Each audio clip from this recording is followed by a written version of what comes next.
My name's Wes Denning. I started here at Nudgee College in 1996 and graduated in 2000. After school, I went into a career in the media industry. I've been a television producer for Network 10 in Australia for many years, and then went and lived over in New York City and Los Angeles. I've been based in the US for the last 14 years, where I've been developing, producing, and creating TV shows for US broadcast networks and also for international platforms. I now live in Sydney, and I oversee global formats for Eureka Productions, and we make some of the biggest TV shows on the planet. When I came to the school in grade 8, I remember in 1996 I was watching the school captain, his name was Michael Carey, at the induction, and I looked at him and I said, I don't know why, but I was so driven. I was like, that's what I want to do one day. I want to stand in front of this school and be a leader. I want to be school captain. And I was very, very honored to be the school captain in 2000. And it's something I took really seriously, and it's something I'm immensely proud of. And so, you know, being in that sort of a leadership position at this school is something that I'll always be very proud about and look back fondly on. And the reason is I'm so grateful for the support of my mates. You know, it was a school voted position, and I was thrilled to sort of be in that role. Another highlight, I was a swimmer as a kid. Like I trained 10 sessions a week, and I went up and down the black line of the Nudgee College swimming pool for years and years. We used to do 10 sessions a week, up to 100 kilometers a week in the pool. And I was thrilled in the year 2000 to be the swimming captain. I wasn't the fastest swimmer and I wasn't the best swimmer, but for some reason I was fortunate enough to be the swimming captain, and we won the GPS Premiership. I think it was for our 9th year in a row, and holding that cup in front of the school and celebrating our GPS swimming title was an absolute thrill. Oh, the other highlight, what we used to do, I don't know if you can still do it, is if you'd win a swimming race, you'd sit up on the lane rope and go, yeah, and the whole school would cheer. And I don't know if you can still get away with it, but that is something I'll never forget. We used to do it at the Chandler Aquatic Centre. You'd get up and you'd do a, yeah.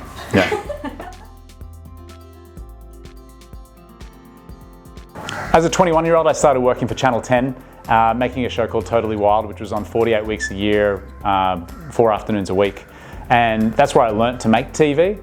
And I was fortunate enough to make a series on life in Antarctica, which Channel 10 went and distributed around the world. And I remember saying to my boss at the time, I was like, hey, do I get paid because this show is playing internationally? And he's like, well, no, you don't, because you're network talent. And I was like, what does that mean? He said, well, you're in-house and you don't own the show. I was like, and it was at that moment for me where I realized that I'd been learning how to make TV, but I actually didn't understand the business of television. And probably one of the biggest risks that I've ever taken was leaving a comfortable role at Channel 10, which I love the network, and I moved to New York City. And I went with my partner at the time, Michaela, who's now my wife, and we basically, as bright-eyed, bushy-tailed 24-year-olds, decided to move to America and start afresh. And I was committed to learning the business of television. And I went to a library in New York, I bought a bunch of books, and I started studying the industry. And I started a company in New York, I networked my butt off, and soon after I sold my first series back to Foxtel Australia, which they commissioned, and we retained the rights on that series, which then went on to sell in 38 countries around the world. So for me, taking that leap of going out of my comfort zone to really pursue something that was a big, hairy, audacious dream is probably one of my biggest highlights, and it is what has paved my career today, is learning the business of television and taking major risks. The other highlight of my career, I've always been in developing and producing television shows, and I've spent the last 14 years living in the US, and it was a real highlight to see something that our company has created, and I've gone on to help produce, you know, be the #1 show on American TV. And I've had that with shows like Holy Moly, which win the ratings. It's watched by more Americans than any other program on broadcast TV, and seeing a show that I've worked on, you know, be the top of the ratings is an absolute thrill, and that's something that I love to do. Oh, so hard with one piece of advice. You can give a couple. Okay. One bit of advice is, you know, life is all about relationships. My industry is all about relationships. Keep close with your mates, carry them into your life, but also as you leave this college, go out and network, work your butt off, meet new people, put yourself out of your comfort zone. Say yes to as many things as you can, because honestly, that's the best way to develop your career, to develop personally, obviously professionally. So I would say, you know, when you leave this gates, think big, think beyond, you know, the small confines of this world that you're currently involved in, because there is a giant, exciting planet out there that you can thrive in if you're willing to network and work hard.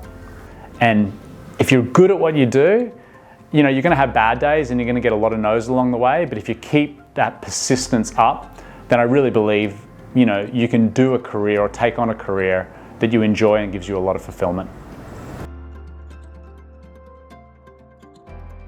I finished the school here in 2000, and you know, which was more than 20 years ago, and some of my best friends to this day are friends that I went to school with here at Nudgee, and they always will be my best friends.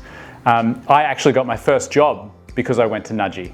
I remember I was in the interview and I totally was not qualified for the role at all. It was at a law firm and I was in the accounts department for whatever reason. And the only reason I got the job was because the person who was interviewing me, who was actually from Brisbane Grammar, knew that having come from Nudgee, having been a boarder there, he was getting a certain type of employee, a certain type of student. And it sounds cliche, but there really is something about the Nudgee spirit. And I still use that word a lot, and I used to use it a lot when I was here at the school. There's something about the spirit and this ethos about becoming young men. And I think that as you're growing and developing as a man, this is such a great environment to do that. And we just went through so much together as young kids and as teenagers.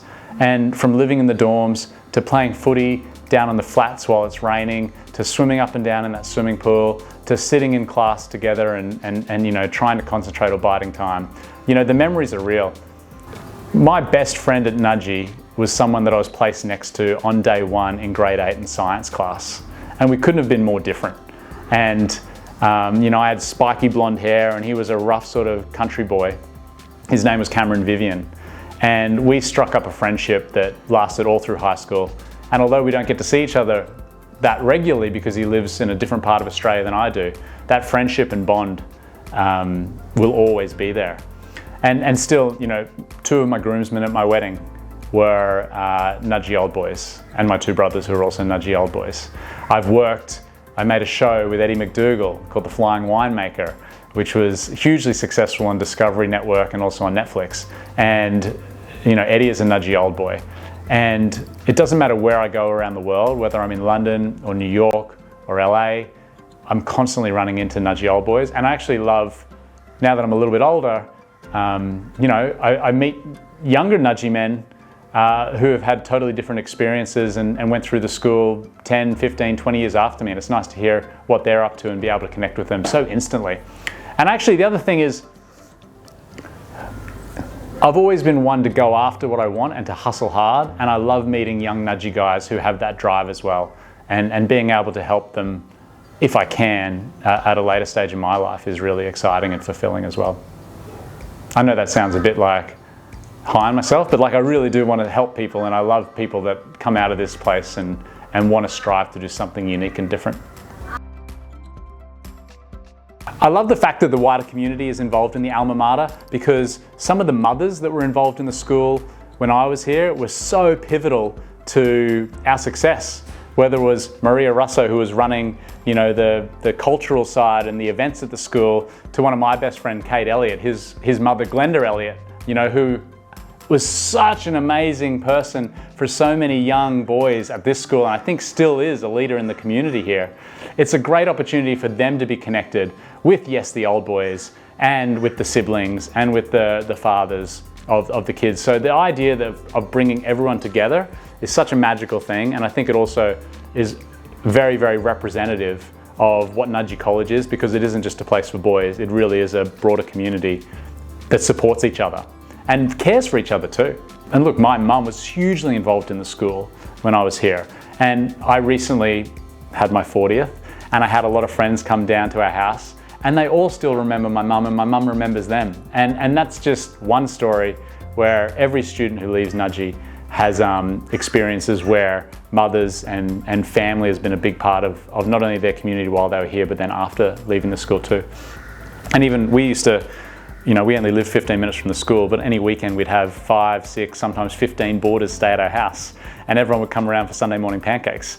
And you know, that's community, and fostering that beyond the time within the school gates is a really important thing. So sign up for the newsletter, get on the mailing list, be part of the alma mater, and I hope it's fulfilling in a lot of different ways.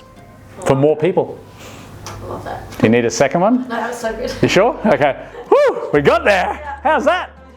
Record that. We got it. The alma mater.